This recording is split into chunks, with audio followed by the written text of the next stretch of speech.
Greetings. The small but strategically vital Belgian town of Bastogne blocked the Wehrmacht's path to Dinant, which opened a direct route to Brussels, the heart of Belgium. It was in Bastogne during the harsh December of 1944 that the legendary 101st U.S. Airborne Division, the Screaming Eagles, who played a crucial role in Operation Overlord, the Allied landings in Normandy on June 6th of that same year, demonstrated their prowess anew. Ironically, at this critical juncture in mid-December, the division's commander, the renowned General Maxwell Taylor, was on leave back home in the USA. His deputy was attending to important matters in England. Left holding the fort in the very crucible of the impending events was the division's artillery commander, Brigadier General Anthony McAuliffe. In just 10 days, the name of this courageous artilleryman would become known to every American soldier, from general to the lowliest private. Subscribe to our channel, give us a like, and you'll hear many more captivating stories about World War II, learning the opinions and assessments of all participants in those distant but not forgotten events. The beginning of the defense of Bastogne. A thorough analysis conducted by General Eisenhower and his staff throughout December 16th led to important and, as it turned out, accurate conclusions. Despite the prevailing chaos and utter confusion of the first day of fighting, it became crystal clear to the Allied command that this was not just an isolated sortie by desperate Germans, but the beginning of a powerful, well-planned counteroffensive by Hitler's forces. The first Trevozhny blue arrows appearing on the Allied operational maps, Krasnoarchivo eloquently indicated the ambitious, far-reaching goals of the Wehrmacht. General Alan Jones, commanding the small but resolute garrison in the town of St. Vith, received a laconic and unequivocal order. Stand to the death, not a step back, hold the line to the last man. St. Vith, obeying this order, held out for exactly 5 days, containing the enemy onslaught with incredible effort. The commander of the 5th Panzer Army, General Hasso von Manteuffel, issued his no less categorical order: take the town at all costs, regardless of losses. Each new day complicated the already difficult task of supplying the advanced German units, which had pushed far ahead and increased the multi-kilometer traffic jams east of St. Vith. Finally, on December 21st, bleeding but having fulfilled their duty, the town was abandoned by American troops. However, the retreat was organized, and the Americans did not go far, holding the vicinity of St. Vith under heavy artillery fire for 2 more days, until December 23rd, inflicting significant losses on the enemy. The defense of St. Vith cost the American allies dearly, but it bought them invaluable time needed for regrouping and the arrival of reinforcements. When Manteuffel was finally able to move forward, he faced a solid, fortified 40-mile front of American defense stretching from Monschau to the Somme River, beyond which his tanks never advanced. Under approximately the same dramatic circumstances, but a few days earlier, on December 19th, another important road junction, Houffalize, was taken. But in Bastogne, the story unfolded differently. On December 16th, the only defenders of the town were the staff officers of General Troy Middleton's 8th Corps. He was truly a general without an army, his troops at that moment being located in other sectors of the front. And already on December 17th, they had to deal with the influx of wounded and demoralized soldiers from the shattered 28th Infantry Division, who had miraculously escaped the German cauldron. Of course, this was not exactly the contingent with which one could count on a successful defense of the town. Only late at night on December 18th did Middleton receive the long-awaited message by radio. The famous 101st Airborne Division was coming to his aid. At the same time, on the other side of the front, Panzer General Heinrich Freiherr von Lüttwitz received the order to immediately occupy Bastogne. December 18th became the turning point of the battle.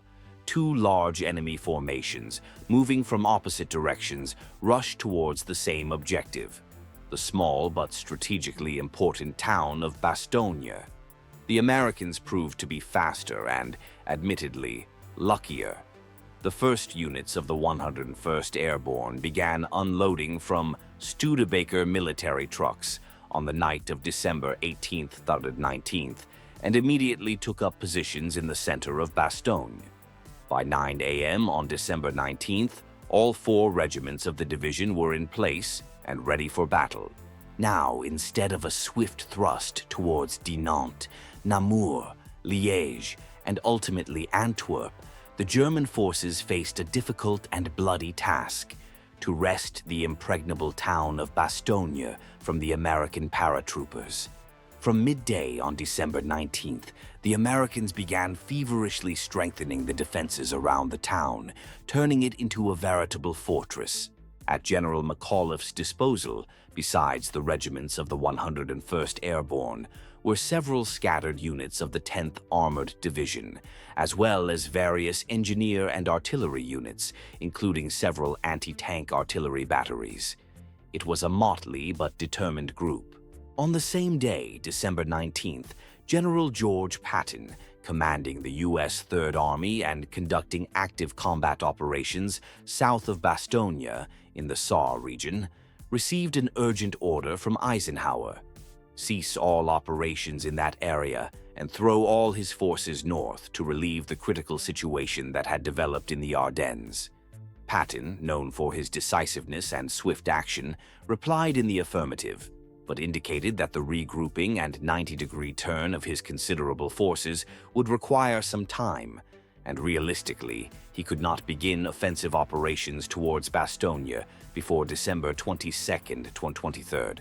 Since the continuous front of American defense had already been ruptured by the wedge of the German offensive along the Bastogne, Houffalize, Wiltz, St. Vith line, it was decided to transfer command of the cut-off northern sector of the front to British troops, specifically to the ambitious Field Marshal Bernard Montgomery. The latter was absolutely delighted with this turn of events. He sincerely considered himself the greatest commander of the Western world since the Duke of Wellington, who defeated Napoleon at Waterloo. Fierce fighting around Bastogne flared up in the second half of December 19th, and intensified with every hour. On December 20th, it became obvious that the town had become the key point of the entire battle. General Manteuffel assessed the situation absolutely correctly. The capture of Bastogne was of exceptional importance to us. In enemy hands, this town completely blocked our further advance westward, paralyzed our entire supply system, and tied down considerable German forces. For this reason, it was vitally important to seize it as quickly as possible, without allowing any delays. And while the Germans still enjoyed success on other sectors of the front on December 20th, in particular they captured the towns of Noville and Foy, and then Cibray, as well as an important undamaged bridge over the Orte River. Bastogne itself, like an impregnable rock, continued to hold firm. The next day, December 21st, brought a sharp change in the weather. Frost set in the morning, and the slush, fog, and low cloud cover that had prevailed in previous days began to dissipate rapidly. The sky cleared noticeably, and the first American fighter bombers appeared. There were still few of them, but they had already begun to deliver the first airstrikes on German troops. Simultaneously, forward patrols of the German units besieging Bastogne reported observing American Dakota transport planes dropping supplies by parachute to the American garrison trapped in the town. This undoubtedly boosted the morale of Bastogne's defenders. The next day, December 22nd, the Americans launched a series of powerful counterattacks from the town. The German command was perplexed. What did this mean? Were the Americans trying to break out of the encirclement, or, on the contrary, did they intend to hold the town until the arrival of reinforcements that were moving towards them from the south? The situation for the Germans worsened on other sectors of the front as well. The formidable 6th SS Panzer Army, on which great hopes were placed, was hopelessly bogged down in the snowy Ardennes forests and could not move. At the same time, with depressing regularity for the German command, reliable information began to arrive that the Allies were actively transferring reinforcements from other sectors of the Western Front to the area of the Ardennes Bulge. The situation changes dramatically. On December 24th, one German unit, at the cost of heavy losses, managed to reach a point only 5 kilometers east of Dinant. Ahead, the Meuse River was already visible, the crucial objective of the offensive, beyond which lay Liège and Antwerp. But, as General Manteuffel frankly admits in his memoirs, by the evening of the same day it became perfectly clear that our offensive had reached its culmination point and could not continue. We understood that the situation on the flanks would no longer allow us to fulfill the tasks set before us.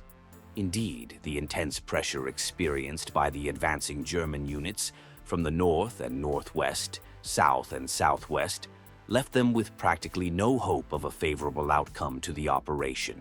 On December 23rd and 24th, American attack aircraft were already operating at full strength. All movements of German reinforcements, as well as columns of supply trucks, were subjected to merciless bombing and fighter attacks. On top of everything else, the air temperature dropped sharply, the mountain roads became icy, and the delivery of ammunition and fuel to the forward units practically ceased altogether. Thus, the Meuse River, the main objective of the offensive, remained an unattainable dream for the German Volksgrenadier.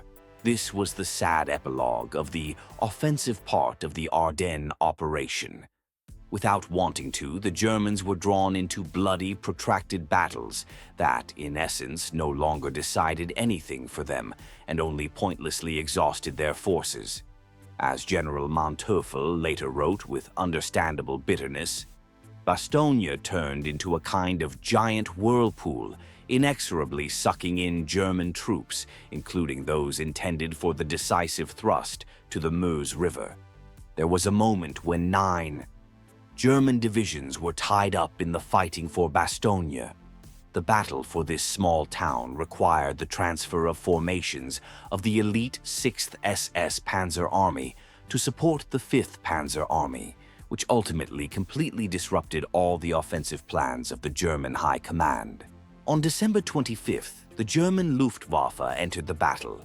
Bastogne was subjected to aerial bombardment.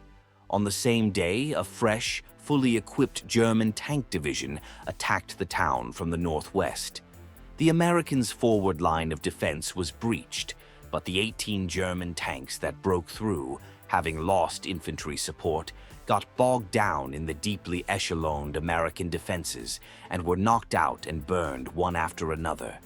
The tank attacks resumed the next day, December 26th. While the Germans continued their attacks from the north, by the evening of the 26th, from the south, having broken through the German encirclement, 2 companies of the 4th U.S. Armored Division fought their way to the aid of Bastogne's defenders. This was the long-awaited reinforcement. The heavy fighting for Bastogne continued for the rest of December 1944, and although the corridor for supplying the surrounded garrison, punched through by Captain Abrams' tanks, at times narrowed to a critical 300 meters, and naturally was intensely shelled by the Germans from all sides, the town held out, becoming a symbol of American courage and resilience. By the end of December 1944, it became perfectly clear to the field commanders of the German group that had broken through into the Ardennes that their ambitious operation had suffered a crushing defeat. To remain any longer in these positions, pushed far to the west, meant one thing: inevitable defeat and capture. The way out was obvious: to retreat, saving the remnants of the troops while there was still an opportunity to do so. However, Adolf Hitler did not understand this, or did not want to understand it, categorically forbidding his generals even to think about withdrawal. On the contrary, he once again ordered Field Marshal von Rundstedt to take Bastogne by storm at all costs, and also to launch an offensive further south. in the Saar region. Moreover, on Hitler's personal orders, for the first time in a long time, German combat aviation was committed to battle in significant numbers. As usual, the Führer acted treacherously. This sudden airstrike fell on New Year's Eve. For quite understandable reasons, both the Allied air and ground personnel were somewhat relaxed at that moment. As a result, the Germans managed to destroy a large number of Allied aircraft, 156 machines, according to other data up to 200, mostly on the ground. Among them was Field Marshal Montgomery's personal aircraft. On January 3rd, the Germans launched another, as they hoped, final and decisive assault on Bastogne. But General McAuliffe's garrison, exhausted but not broken, held out again. And just 2 days later, the German forces themselves faced the real threat of complete encirclement. And only on January 8th did Hitler finally give the order to General Model to begin the retreat and withdraw his exhausted troops behind the Rhine. The end of the battle. And on January 12, 1945, the long-awaited decisive offensive of the Red Army in Poland from the Sandomierz bridgehead began. This offensive, by the way, was postponed for a week or two at the insistent request of the Western Allies. After this, as German historians write, Hitler finally lost all interest in the Ardennes and ordered the urgent transfer of troops to the Eastern Front.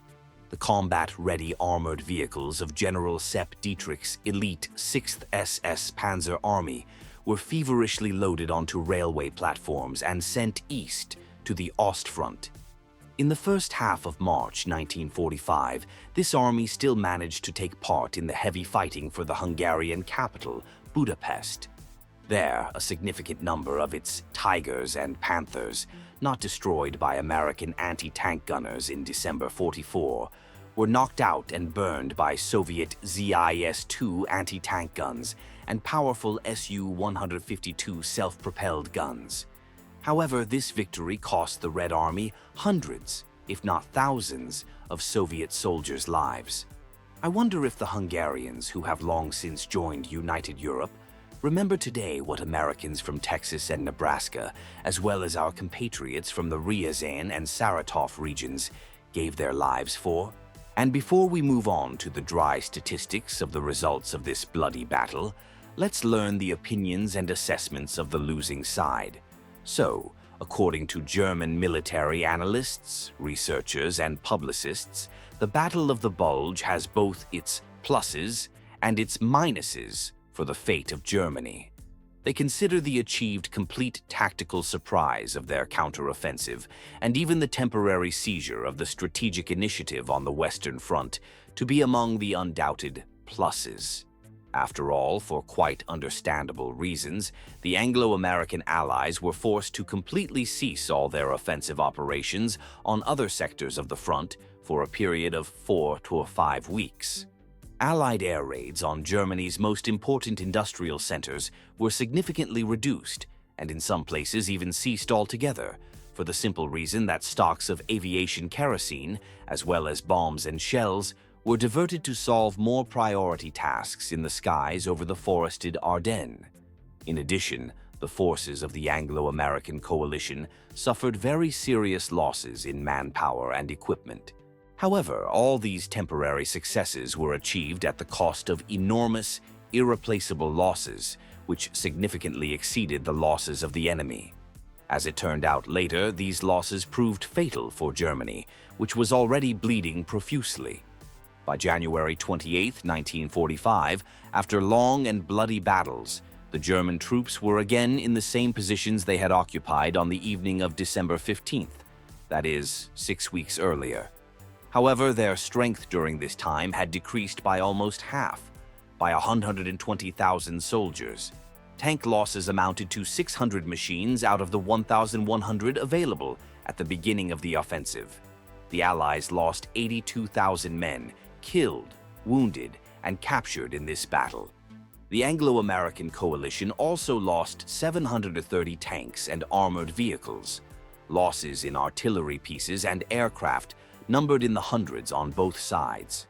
Goodbye, friends. I was glad to see you on our channel. Don't forget to write comments, like, and subscribe to the channel so you don't miss new interesting stories.